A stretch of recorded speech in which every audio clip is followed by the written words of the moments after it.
It's a very hard film to describe because it's so wild, really.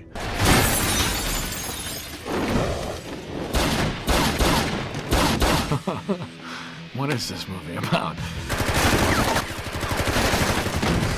Something very kinky. Boom, boom, boom, and shooting people and flying through the air. Guns and new guns. Plugging people all over the place. Probably 200 different guns. a ballet, a dance. Muzzle flash, muzzle flash, muzzle flash. It's violent. It's rock and roll. Sexy. Dark. Scary. But human. That's a very old one. We really suck. Or is this guy really that good? Don't call Homeland Security on me. It's just a movie.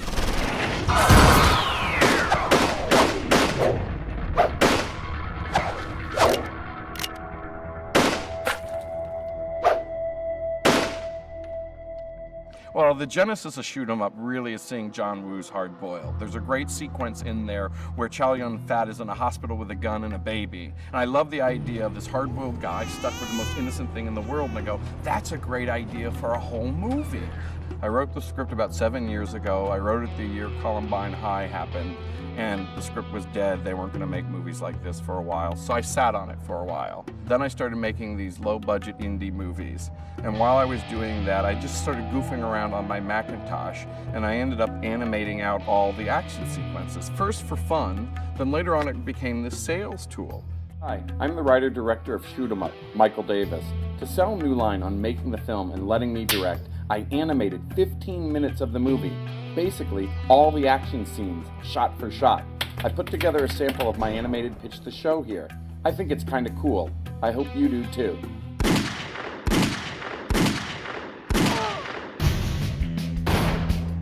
And it was just finding the right producer for it. I had known Michael back when we were at USC Film School together, and he was one of the guys you knew was the real deal. And it just took him 15 years to become an overnight sensation is all that happened to him. He said, look, Michael, I respect that you've been sort of staying in the game, improving your skills by doing these indie movies, but I want to shepherd you into the world of bigger studio movies. As long as you believe in me, I will keep fighting for this script.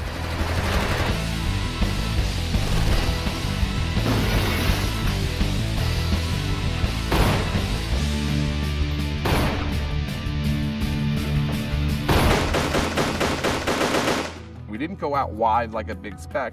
We went to New Line. We knew that they would get it. They also would give me a shot at directing it. The script was just incredibly witty, really irreverent, and very sort of naughty, really poked fun at everything and just seemed to be like reinventing the action genre. This is all about the individual, the intimacy of the action. You know, what is Mr. Smith doing to get out of it? It's got elements of a big American action studio movie, but it's got influence of Hong Kong cinema and all the sort of sexual underpinnings, fetish reference. I don't think, you know, I could have done that, you know, if I hadn't come from the indie world. It's got an indie world quirkiness. The toughest thing was figuring out what would the plot be. Why would this guy be stuck with the baby? And then when I realized that the baby would be the target, what's a believable reason that this innocent baby is the target of assassination? And it's more like a ballet, a dance. You're following his movements through it rather than these big, broad strokes. It's really what this individual is doing. The animatic was really the key because the script obviously was really great, but now how do you show somebody that, you know, even though Susan and I believed in it, how do you show somebody that he really can direct it? Because it was never going to be a low-budget film in any case. It was always going to be a bigger studio-level movie. So the animatic really pushed everything over the top. And having been a storyboard artist and having to do all these action scenes for other directors where they go, oh, just come up with cool action and maybe I'll use one of your ideas, I had come up with sort of this process of trying to come up with these clever ways. The guy gets into deep trouble, then, oh, how does he get out of it? Oh, cool! Cale Boyder who loved the project, championed it to Toby, took it to Toby. Toby really, really loved it, and then their ball got rolling, and then Bob Shea saw it and said, you know what? I want this thing greenlit as fast as we can go. Fuck me sideways.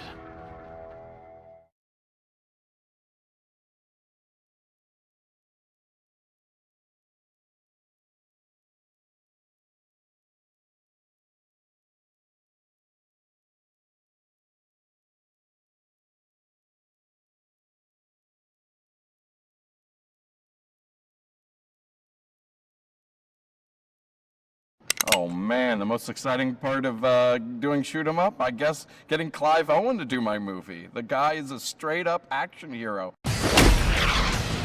Who are you, Willie Smith?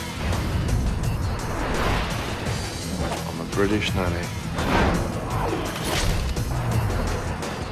And I'm dangerous.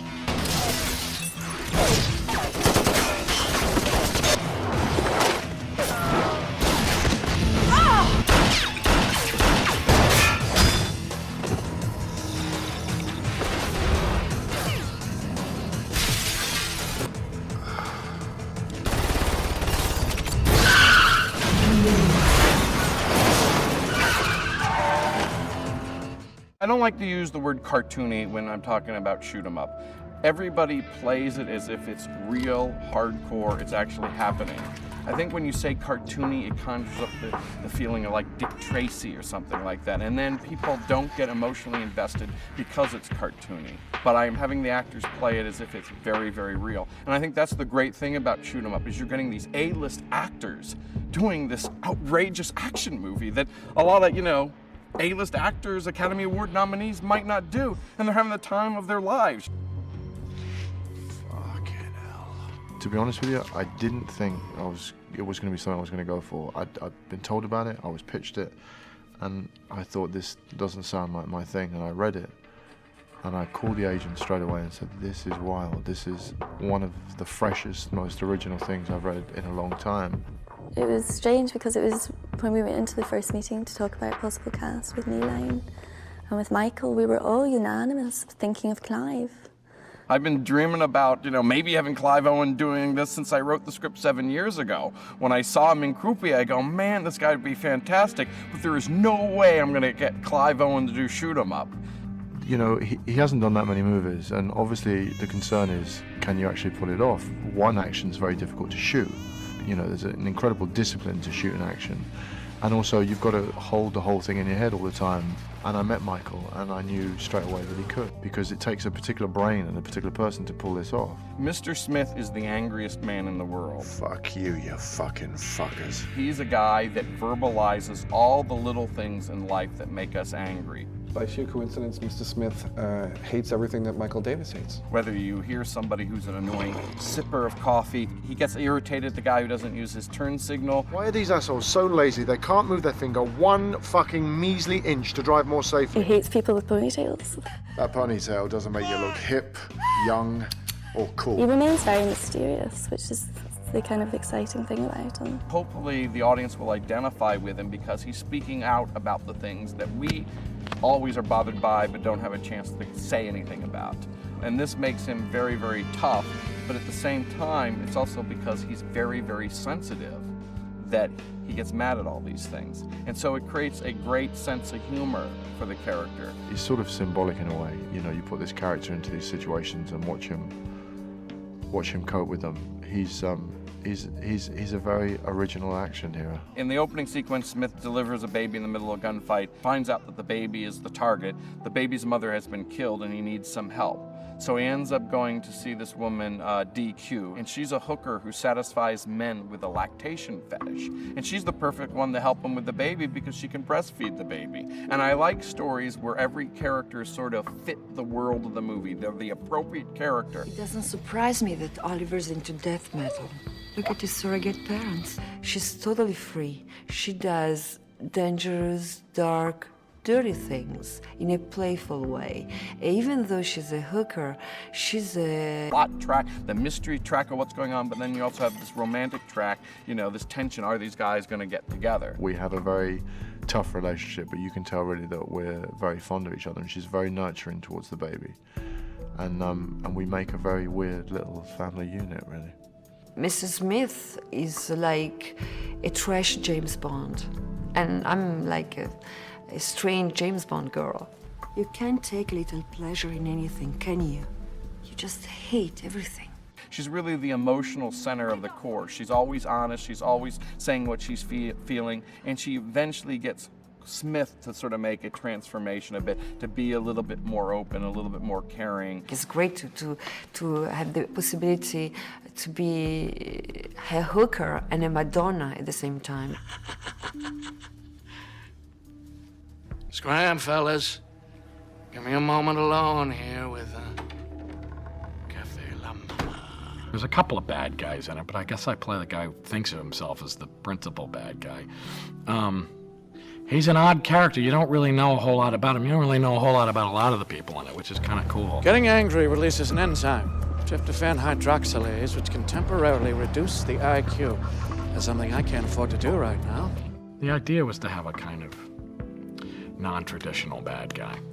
And I wanted to go against type. You've seen all these tough heavies, and I thought, you know what, this movie is so exuberant in so many ways, I should get somebody who's as exuberant as the movie. He saw an opportunity to almost go over the top in this movie, and he readily sucked it up. God damn it, Smith! He's the greatest Bond villain that never was. It's got a lot of kind of black humor in it, the movie, which I think is a really good thing that it does. And, you know, he had a real kind of eccentric vision for the thing. I mean, it really doesn't ever stop moving very much. It's a really dynamic movie, and the idea is that it be very dynamic. He's a very smart, eccentric guy. Instead of getting angry all the time at his thugs when they fail, he always likes to keep the spirit up. Anybody know what a Jimmy Cagney love scene is? It's where Cagney lets the good guy live. So he's always telling these sort of bad jokes, you know? And he's also very, very smart. He's almost like this genius. He sees things we don't. He was once an FBI profiler. Forensic behavior consultant. As if he's above profiler, you know, and he says... You should have seen the playground herd I laid down playing rock, paper, scissors, buddy. And you get this sense that even as a kid, he was this savant. He'd animated a lot of these action sequences, and they were great to watch. And it was, I mean, not everybody can do it, nor should everybody do it for every movie, but it was a great way for him to sell this movie to us, because you really got to see what he wanted to do, this kinetic thing, and it's crazy. But it was a great way of doing it, because it was really fun to watch.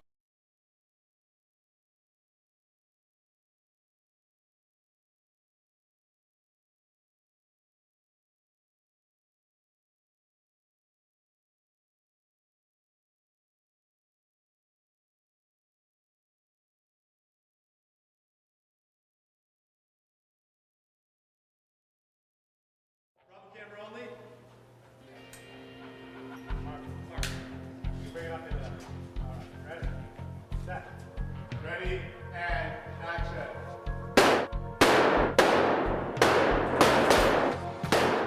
I mean, I'd shot a bit in films before, and I'm not uncomfortable with guns or with handling guns, so I felt okay about that. And it was just a question. I have to handle so many different types of guns. It's crazy. Well, our director cast these guns just like this. We put them on tables. There was, I don't know, 8 tables like this of all the different kinds that we thought would be good choices. I mean, we could have filled half the studio with all of the guns if you wanted the full choice, but we sort of kept it down to 3 or so per character.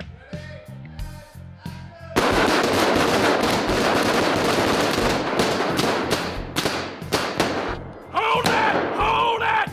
We've got, I'd say probably 200 different guns on this show in total numbers. Other than this revolver, these 2 revolvers on this table, Mr. Smith, Clive Owen, has handled every one of these in the picture at some point in time. He's always sort of losing his gun and having to pick up another one. Be they the Uzi or the Mini Uzi, the SIG, Air Ordnance 45 calibers, H&K submachine guns, Taurus pistol.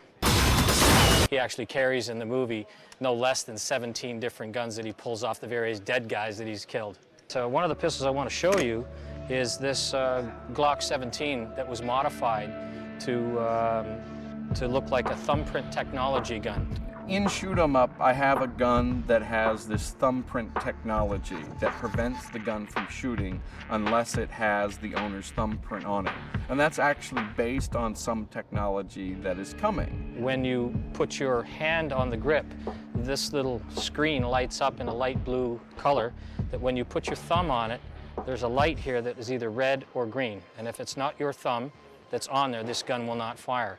So we modified this gun with electronics inside so that when you put your thumb on it, the light would change. It's not really science fiction. There's actually, go on the internet, you'll see this thumbprint or palm print technology to prevent, the guns from being used by the wrong people. Our good friends at Para Ordnance have made their newest models of weapons available to us and specifically built some of these guns and put them together for us, calling this one the Nighthawk, which is one of their premium lines of handguns, and this one the Night Tac. And these particular weapons are available in stainless and in blued. They're manufactured right here in Canada and sold throughout the world.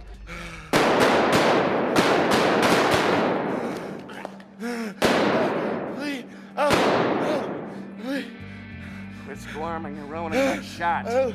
We gave Paul and Clive a full 2-day session, both in class and on the range, with basic gun safety, basic gun handling, on-set protocols, and then work right through the various guns they would be using, whether it be a rifle or shotgun or machine gun. I didn't want to get too caught up in all the kind of, this is the way they would actually do it, because I actually feel like this guy is more, not careless, but he's more relaxed about it. That he doesn't ever think he's going to get shot.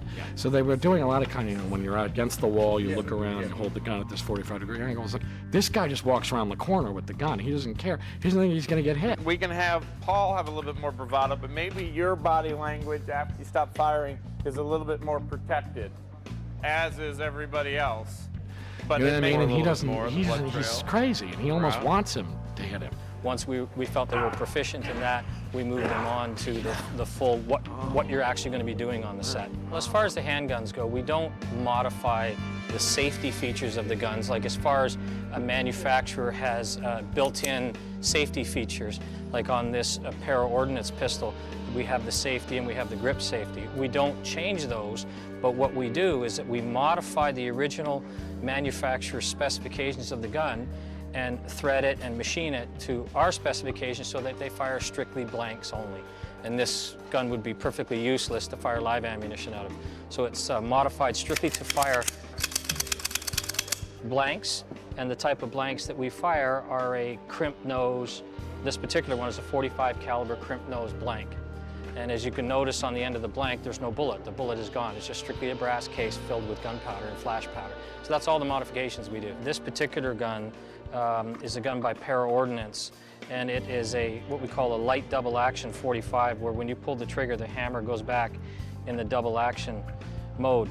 But we had to make these look like the Hammerson manufacturer, so we ground the slide area off with the logos of the original manufacturer, and then laser engraved the word Hammerson in there and backfilled it so that these would look like the brand new Hammerson modified .45. And this particular .45 is this year's model by this particular manufacturer. So we tried to get the latest, greatest handguns. And these are great. These are really good handguns.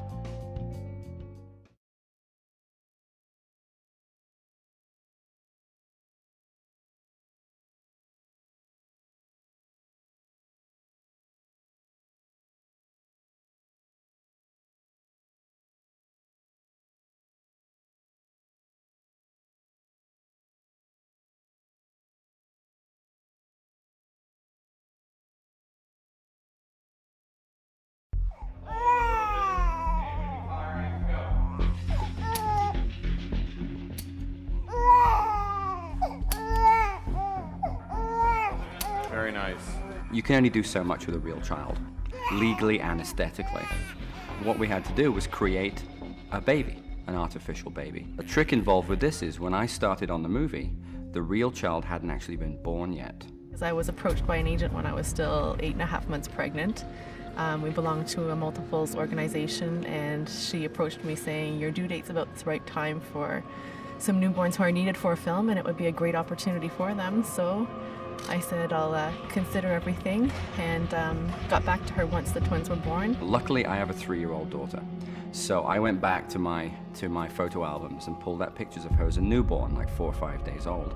And those are the images that I used to get a general look of the child. When I first met Michael on this movie, he gives me a CD that's about an hour of baby footage that he'd compiled from documentaries and from his own children, saying, okay, this is a great arm movement. I love this arm movement. This is a great leg kick. Okay, see how it's twitching its head like that? That's the kind of look I'm going for. And knowing we had to build not only stunt versions of the baby, which could be posed or kind of floppy, we also had to build an animatronic, or 2 animatronic babies, which would approximately match the movements of the real child in medium and wide shots. Just lift it out. When it comes out, so just bring it, you know how they actually bring the baby up and spank it on the back like that, so then I can get a nice clean on it, right? Yeah. And it might even be, your arms might need to be a hair out so that I can see the umbilical cord later on. I can do it, right? All the action stuff in the movie, Clive is using one of my 5 babies.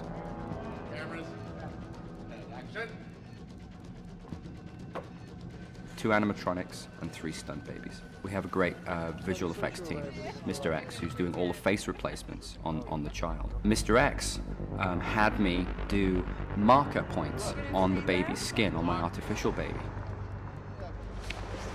This idea blows, Smith. So do you, DQ. For tighter shots and for shots where they couldn't use a real baby, but in a stunt situation where you would see the baby's face very clearly, they'd already had it in mind that they would wrap the real baby's face artificially around my animatronic child.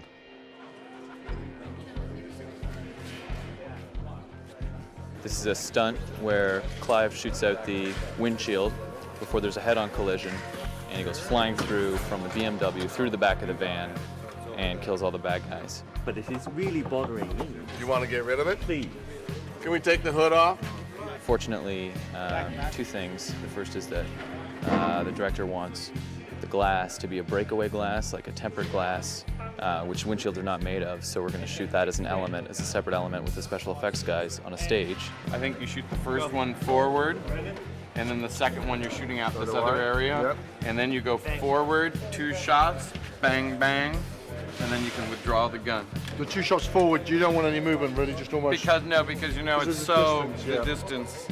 So all we're going to do now is shoot it without the windshield, come back with special effects in about 3 or 4 days, shoot the windshield. And you guys know that you guys are in a total lock-off mode. All right. Put all the pieces together with the background plate, the car, the windshield.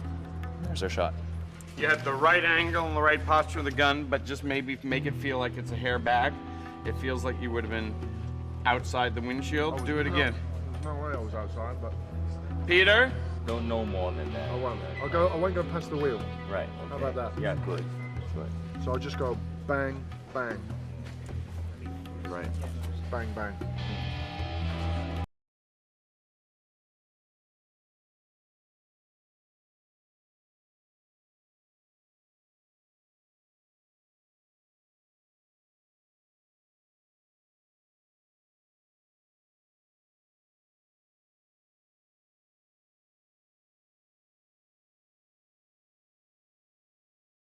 Do all that stuff. That's cool. All right.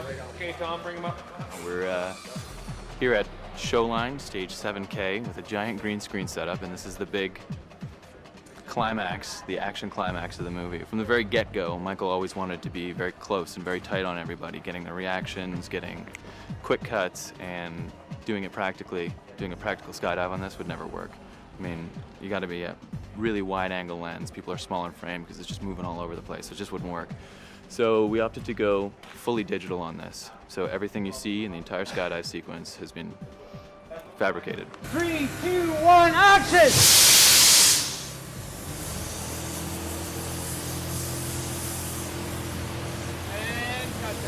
Today we are going to be jumping out of the plane. We're going to be doing a bit of wire work, and I collide with a few guys in the air, and they're going to be, doing the face replacement on me, and Clive takes a few guys out. So when they yell action, go into your position. So it looks like you're moving, because otherwise it looks like we've got a doll up there. Ready and action.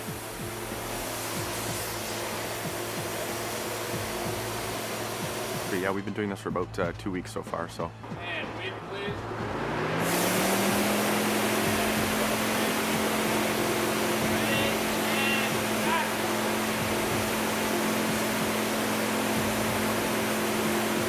All right, coming down, please, Dave.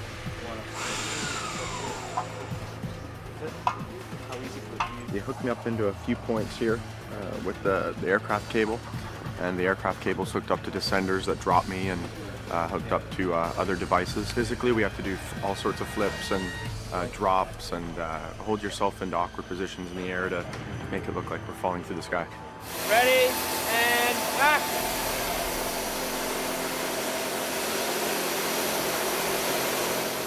How's that?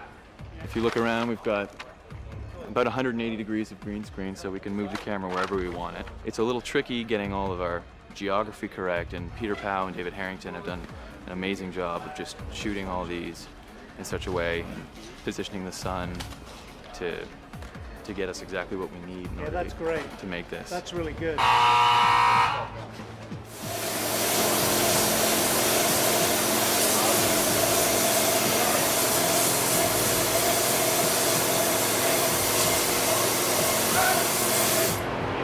We found if we do a combination of an actual camera move, so if the guy's here, we'll just move the camera past and it'll actually feel like he's flying by us. So show me subtracted about 4 feet. That's right there. That's good. So that's the move. And flying the guys and then doing digital moves and digital people.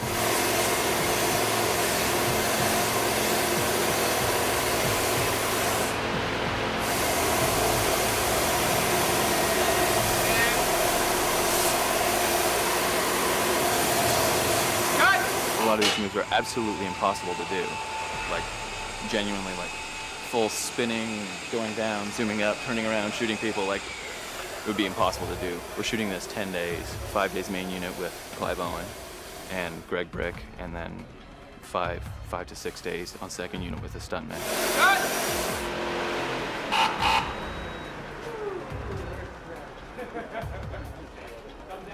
It's a lot of shots in the sequence, and a full digital environment, full CG.